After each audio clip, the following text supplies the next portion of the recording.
Louvado seja Deus, estamos alegres com mais desta oportunidade. Quero agradecer a cada um dos irmãos, estou feliz. E você que trouxe a sua Bíblia, já abra ela comigo no livro de Atos, capítulo de número 1. Vamos fazer uma leitura. Aleluia.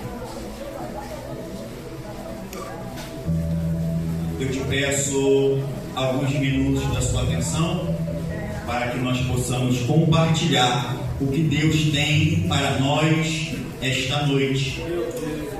Você que encontrou o capítulo 1 do livro de Atos, diga amém? Amém! Aleluia! Temos alguns irmãos aí que estão procurando. Aleluia! Passamos a leitura então, versículo de número 12 e o número 13, que diz: Então voltaram para Jerusalém, do monte chamado das Oliveiras, o qual está perto de Jerusalém, a distância do caminho de um sábado. E entrando, subiram ao cenáculo, onde habitavam Pedro, e Tiago, e João, e André, Filipe e Tomé, Bartolomeu e Mateus, Tiago, filho de Alfeu, Simão, o Zelote, e Judas, filho de Tiago. Amém. Tomai os assentos. Queridos, o tema que eu dei para esta mensagem de hoje é as virtudes de um vencedor. Vamos repetir todos nós no tempo 3? 1, 2, 3. As virtudes de um vencedor. Queridos, a verdade é que vitória é algo que nós buscamos. Se há algo que todos que estamos aqui hoje à noite temos em comum, é essa: todos nós temos o desejo de vencer. Não é à toa que em uma noite como esta nós deixamos a nossa casa. Alguns chegaram mais cedo e estamos aqui buscando ao Senhor Jesus, louvando ao Senhor, bendizendo ao seu nome, ouvindo a sua palavra, porque nós temos um desejo de vencer. E a verdade é que vitória é algo difícil. Por muitas vezes a vitória ela tem um preço alto. Não é à toa que, por exemplo, em uma luta, 2 homens vão lutar um contra o outro e eles vão se ferir. Ao final da luta, ali temos um vencedor. Mas muitas das vezes este vencedor, ele não vai sair do octógono direto para a sua casa para comemorar com seus amigos. Às vezes esse vencedor, ele não vai sair pelas ruas gritando: eu venci, ganhei, eu prevaleci contra o meu oponente. Muitas das vezes, ou na maioria das vezes, ele vai sair dali direto para o hospital. Por quê? Porque ele venceu, mas ele foi ferido. Ele venceu, mas está machucado. A verdade é que as lutas trazem vitórias, e as vitórias, elas trazem marcas, elas trazem cicatrizes. Talvez eu estou pregando para alguém que tem cicatrizes profundas, mas que tem um testemunho lindo de vitória. Talvez eu esteja pregando para alguém que, se eu perguntasse: olha, quando o seu testemunho, o sorriso no canto do rosto acontece, e ela vai dizer, e ele vai dizer: olha, foi difícil, eu pensei em desistir em janeiro, mas em janeiro eu venci. Eu pensei em desistir em fevereiro, mas em fevereiro a luta foi árdua, mas eu venci. Nós estamos chegando no fim do ano e você continua vencendo. Ei, você é mais do que vencedor naquele que te chamou para vencer. Oh glória! Querido, mas vitória tem um preço alto. As vitórias são para poucos. Não é todos que vão alcançar vitória, porque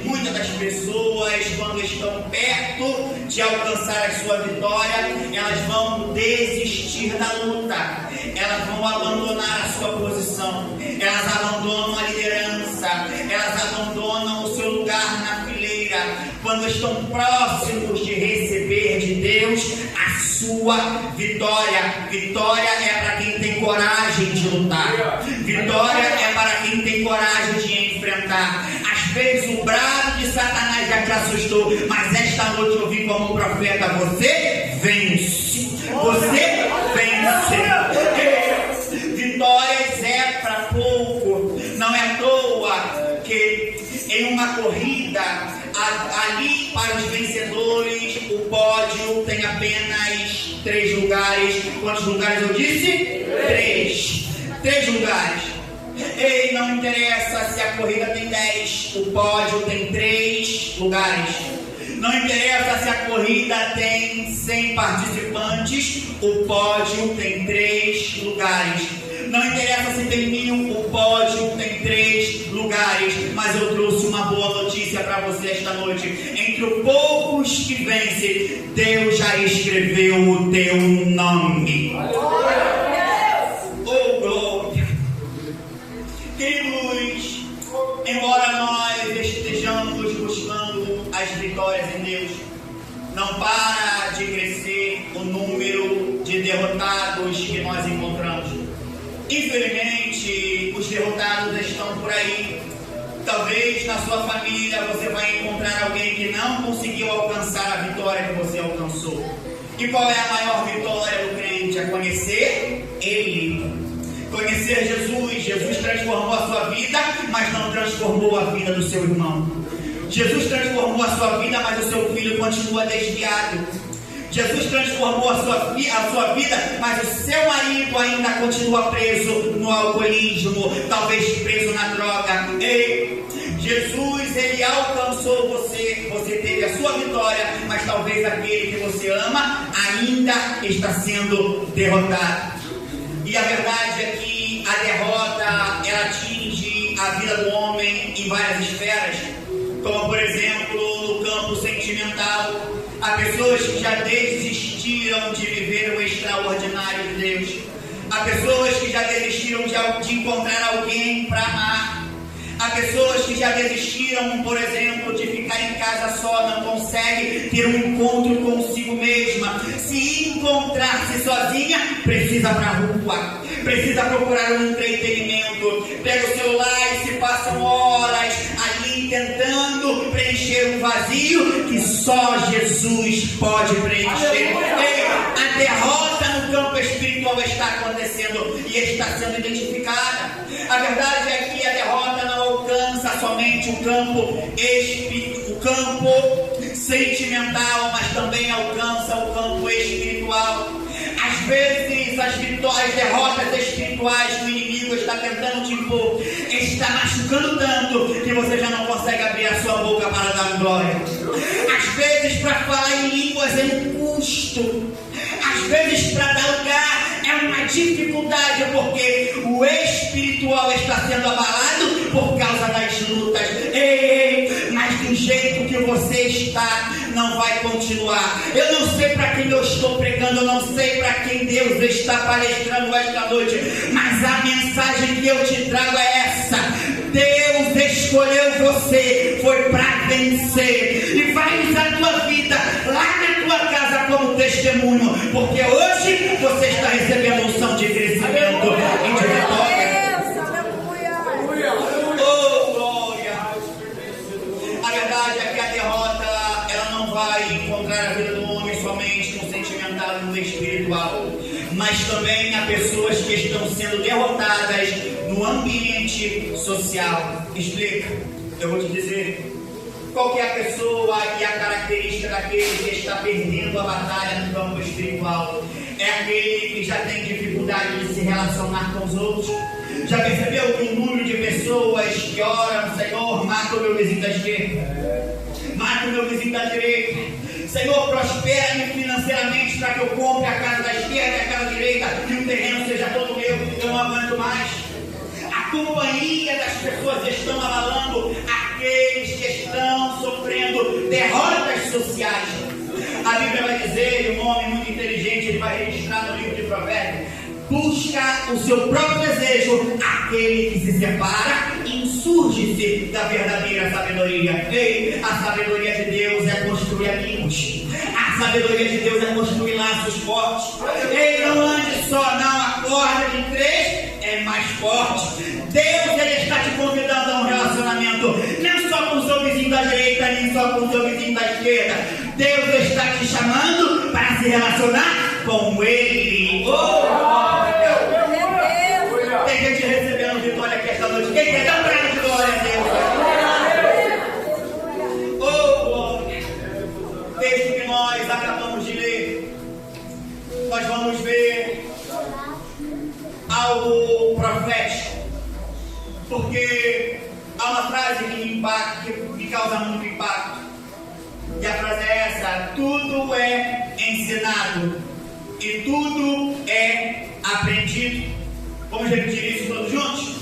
Tudo é ensinado, tudo é aprendido. A verdade é que o compartilhamento de informações, o compartilhamento de carinho, tudo é ensinado, tudo é aprendido. Talvez hoje você possa conhecer alguém que vive uma vida de derrota porque foi ensinado assim. Alguém mais velho ensinou a fazer uso das drogas.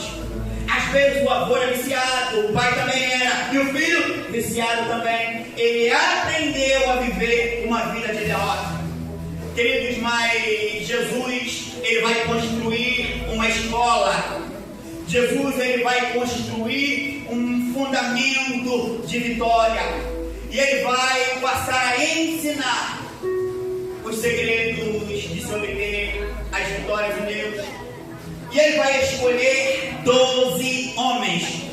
Ele vai escolher 12 homens para andar com Ele. E quando eu olho para esses homens, eu consigo ver que o patamar que eles alcançaram não é normal. O patamar que eles encontraram, que eles alcançaram, é de olhar e observar, porque Jesus, Ele passa a ensinar virtudes para aqueles homens. Queridos, e eu resolvi destacar algumas virtudes que nós aprendemos com Deus. E a primeira virtude é a virtude de descansar. Ei, a virtude de descansar é algo que nós precisamos aprender já no início da caminhada.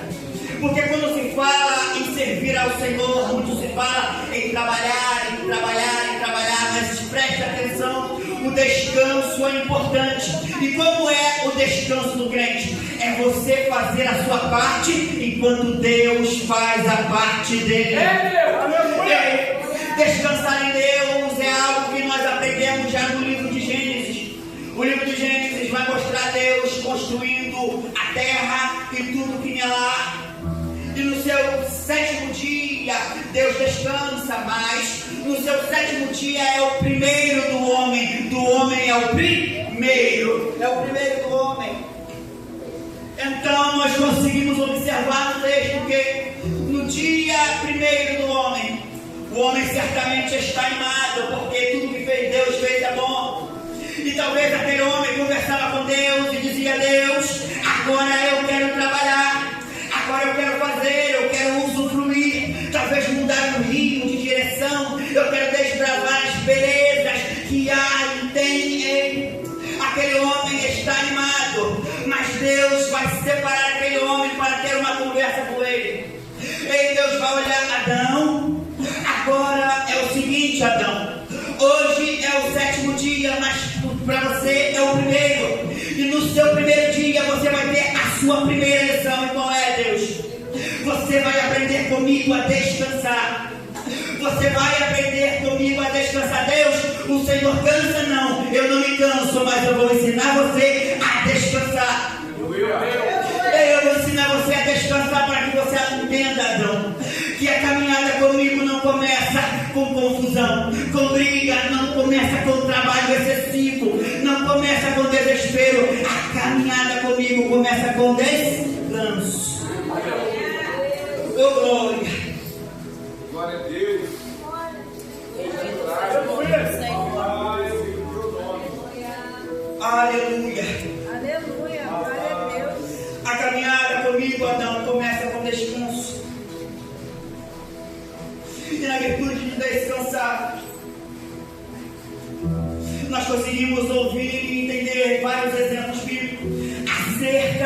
descanso, porque os maiores milagres que Deus faz é quando o crente aprende a descansar. Olha na ressurreição de Cristo, enquanto as mulheres e os homens dormiam, e as mulheres acordam e dizem: eu vou lá prezar pelo corpo do meu mestre. Vai nada. Enquanto você dormia, Deus já rolou pedra, já fez um milagre e ele ressuscitou. E olha, observe no texto bíblico a história de Ezequias e Saraqueribe. Saraqueribe, ele vem ameaçar o povo de Deus. E a ameaça é essa: esse povinho que dá glória, que dá aleluia, vai comer fezes e beber urina. É o texto bíblico que diz. Saraqueribe, ele está afrontando o povo. Então o rei Ezequias vai mandar chamar Isaías. E ele vai dizer: Isaías, o negócio é o seguinte. Saraqueribe está com um projeto. Saraqueribe, ele tem o intento de destruir-nos. O que me chama a atenção é que todo líder, toda pessoa que anda com Deus, crê nos seus profetas. Isaías vai dizer: ei, eu tenho uma palavra de Deus para você. No caminho que ele volta, que ele vem, ele fugirá de vós. No caminho que essa luta vem, ela vai. Ei, o que ele está dizendo? O profeta vai dormir, o rei vai dormir, todos vão descansar. E enquanto aqueles homens descansavam, Deus enviou um anjo e matou todo o arraial de Saraqueribe. Deus deu vitória enquanto o povo descansava. O texto bíblico ainda vai falar acerca de Pedro. Pedro era um homem cheio do Espírito Santo. E o texto vai dizer que Pedro agora ele vai preso. E a igreja ela vai buscar em Deus a solução para o problema de Pedro. A igreja está orando, está buscando. E na medida que a igreja ora, que a igreja busca, o anjo vai visitar Pedro enquanto Pedro dormia. E aqui o texto vai trazer mensagens importantes. Porque quando Pedro é acordado por um anjo, o anjo vai chamar Pedro: agora você vai seguir as minhas pisaduras e eu vou tirar você desta situação, Pedro. Pedro começa a caminhar e as primeiras portas se abrem. Ei, não há portas que possam impedir o crescimento de quem Deus chamou para vencer. Não há porta que pode impedir o crescimento que Deus tem para você. E ele continua a caminhar. E no pátio do presídio havia portões imensos. E aqueles portões também vão se abrir. A oração da igreja não abre só as portas pequenas, mas as grandes portas também se abrirão. E as portas se abrirão, porque Deus ele é poderoso para fazer abundantemente mais do que pedimos ou do que pensamos, segundo o poder que em nós opera. Aleluia. Oh, aleluia.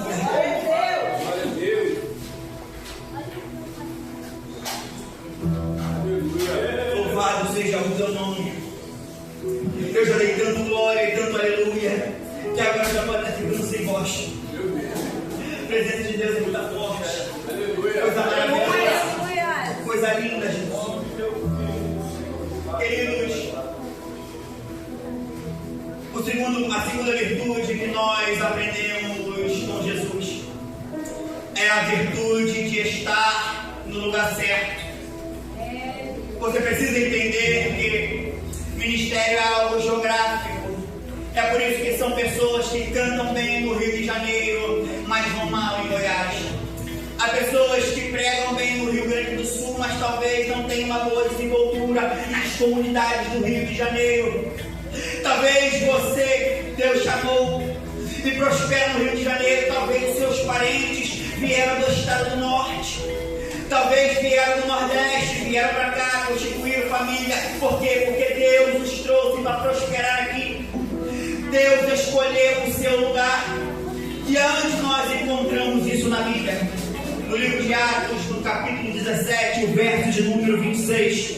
A Bíblia vai dizer que Paulo, ensinando aos atenienses, ele vai ensinar acerca da geografia do seu chamado. E ele vai dizer que de um só fez todas as gerações de homens para habitar sobre toda a face da terra, determinando os tempos já dantes ordenados que o limite da sua habitação. O que Paulo está dizendo é que Deus escolhe um lugar para nós. E se Deus escolhe um lugar para nós, então vale a pena dizer que existe o lugar certo. Mas você precisa entender que às vezes o lugar certo não vai ser um lugar onde você vai encontrar as pessoas mais simpáticas. Às vezes no lugar certo você vai encontrar resistência. Às vezes no lugar certo vai te fazer chorar. Às vezes no lugar certo vai arrancar lágrimas dos seus olhos quando você está querendo sorrir, quando você está querendo avançar, quando você está querendo pular de alegria. O lugar certo pode ser o lugar certo. Pode ser algo ruim para você, mas a verdade é que um lugar certo com Deus vale a pena. Quando nós encontramos e olhamos para a Bíblia, você vai ver pessoas no lugar certo. Ou melhor dizendo, muitas vezes no lugar errado, mas com a provisão certa. Eu posso usar aqui o exemplo de Moisés. Moisés estava no deserto, mas ele tinha a provisão de Deus.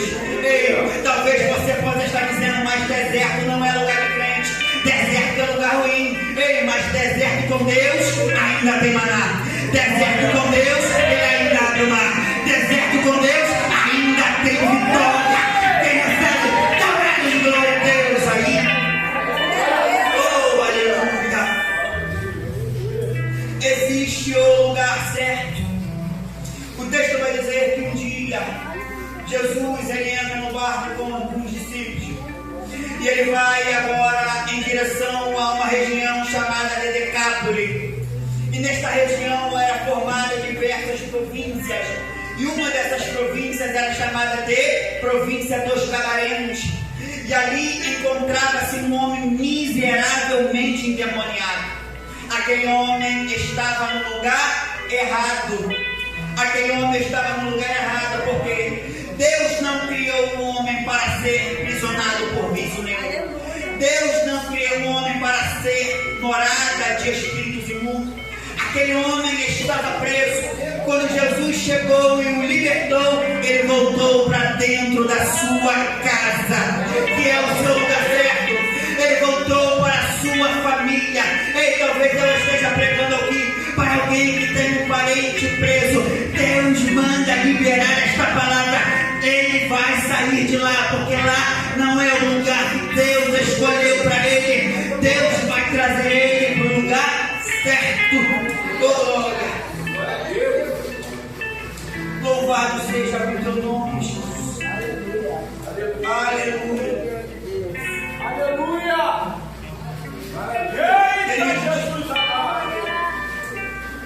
O texto que nós acabamos de ler vai dizer que depois de Jesus ser assunto aos céus, eles vão então voltar para um lugar chamado Jerusalém, porque aqueles homens entendiam que havia um lugar certo para eles prosperar, porque diante daquele povo existia uma profecia. E a profecia dizia no livro de Lucas, capítulo 24, no verso de número 49: eis que sobre vós envio a promessa de meu Pai, ficai, porém, na cidade de Jerusalém. Deus havia dado um endereço para eles prosperarem. Deus havia dado um endereço para eles alcançar vitória. E o texto vai dizer que eles não perderam tempo, eles foram para lá. E o texto vai dizer que no capítulo de número 2 que algo sobrenatural acontece. E a Bíblia vai dizer, cumprindo-se o dia de Pentecostes, eles estavam assentados, quando de repente veio um vento forte e impetuoso que encheu toda a casa. A primeira coisa que eu encontro aqui é o mover do Espírito Santo. Quando o Espírito Santo chega, ele move. Quando o Espírito Santo chega, ele faz barulho. E aqueles homens escutaram: olha, é Deus aí, é Deus, é Deus, é Deus. Queridos, aqueles homens, eles foram cheios do Espírito Santo, porque estavam no lugar certo, na hora certa, cumprindo-se o dia, eles foram alcançados. E a terceira virtude que eu encontro no texto que nós acabamos de ler é a virtude de se fazer a coisa certa. A verdade é que fazer a coisa certa é a opção, fazer a coisa certa é a escolha. Há pessoas que estão no lugar certo, mas decidem fazer a coisa errada. E o resultado de quem está no lugar certo decide fazer a coisa errada não é outra senão a morte física, a morte espiritual. A Bíblia vai dizer que existiam dois homens chamados Hofni e Finéias. Hofni e Finéias eram filhos do sacerdote Eli. E ele não conseguia controlar os seus meninos, ele não conseguia trazer a ordem para aquele ambiente. E quando o líder não consegue botar a ordem, o líder maioral, todo-poderoso, ainda coloca a ordem. E ele resolve: eu vou matar os dois. Não é só esse o exemplo. Você vai encontrar sobre os filhos de Arão, quem, Nadab e Abiú ofereceram um fogo estranho no altar, e o fogo do altar os consumiu. A verdade é que a palavra é dura, mas serve para alerta. Queridos, quando você estiver no lugar certo, resolva fazer a coisa certa. A Bíblia vai dizer acerca de alguns exemplos de pessoas que resolveram fazer a coisa certa. A Bíblia vai dizer que existia um rei chamado Naamã. E Naamã, ele tinha em sua casa uma escrava. E a sua escrava estava naquele ambiente de escravidão.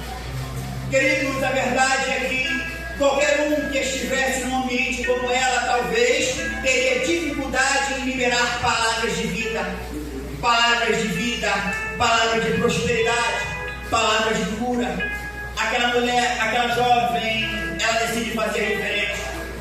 Ela decide olhar para aquele homem e dizer: se o meu Senhor estivesse diante de um dos profetas de Israel, essa lepra seria curada, o seu milagre seria alcançado, você alcançaria a vitória em Deus. O que ela está fazendo? Ela decide fazer a coisa certa, mesmo estando no lugar errado.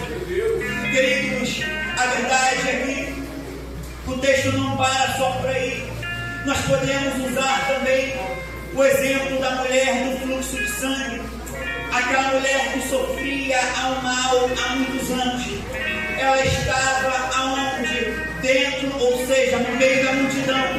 E ela decide fazer a coisa certa. O que ela faz? Ela põe no seu coração: eu vou tocar nas orlas da veste. Eu vou tocar nas orlas das vestes.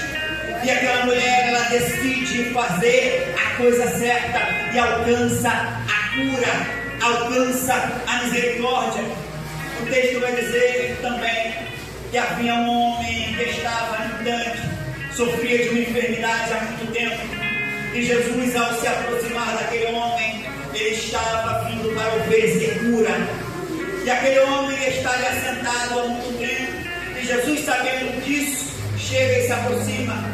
E aquele homem, ele começa a contar as suas amarguras. Senhor, eu já tenho muito tempo aqui, e neste ambiente, toda vez que tocam as águas, não há homem algum que consiga me descer a tempo para alcançar a minha vitória, a minha cura.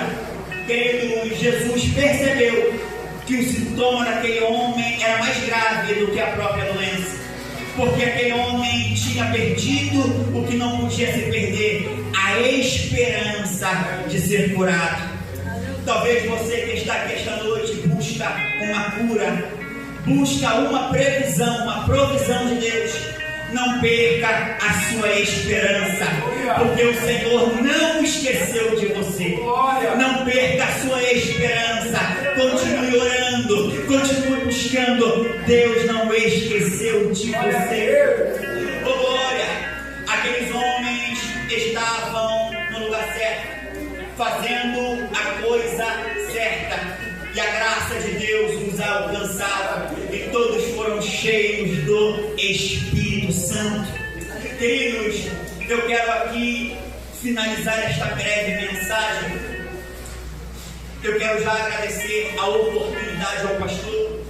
É verdade que eu encontrei, confesso, eu encontrei uma dificuldade hoje por causa da minha garganta. Eu estava um pouco gripado ao longo da semana. E a verdade é que a presença de Deus aqui foi demais, foi muito forte. E eu adorei tudo que eu podia adorar. Mas mesmo com a dificuldade hoje na minha garganta, eu entreguei o que a minha garganta aguentou entregar. Creio que vocês não perceberam essa dificuldade, mas eu agradeço ricamente a oportunidade em nome de Jesus. Você